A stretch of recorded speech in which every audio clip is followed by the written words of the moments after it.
صفات۔ میں اس کی ایک مثال بھی آپ کو دے دوں۔ مثال یہ ہے کہ جیسے ایک لفظ ہے قلب، قاف لام اور با۔ تو قلب، اس کو عربی میں قلب کہتے ہیں، جس کا ترجمہ ہے دل۔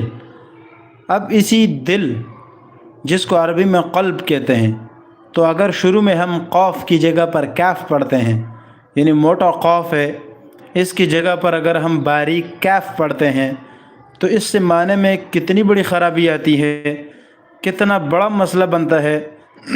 آپ خود سوچ سکتے ہیں کہ مثال کے طور پر ایک لفظ ہے قلب، اس کا معنی ہے دل۔ اگر ہم اس کو قاف کی جگہ کاف پڑھ کے پڑھتے ہیں کلب، تو کلب کا معنی ہوتا ہے کتا۔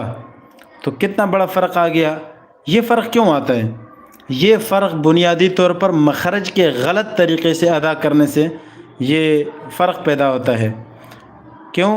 قاف کا مخرج یہ تھوڑا سا، یہ جو آپ زبان کا جو آخری کنارہ ہے، جہاں زبان تالو کی طرف جو ختم ہوتی ہے، اس حصے کو زبان کے اوپر کے تالو کے ساتھ جہاں ایک گوشت کا ٹکڑا لٹک رہا ہے، جس کو ہم کوا اردو میں کہتے ہیں، وہ جو گوشت کا ٹکڑا ہے، اس کے ساتھ اوپر والے حصے میں جب زبان کا یہ حصہ ٹچ ہوتا ہے، تو اس سے قاف ادا ہوتا ہے، قاف، موٹا قاف۔ اور اسی سے تھوڑا سا باریکی کے ساتھ نیچے کی طرف جائیں تو اس سے ایک حرف ادا ہوتا ہے کاف۔ تو آپ دیکھیں قاف اور کاف، ان دونوں میں کتنا بڑا فرق آیا ہے۔ اس لیے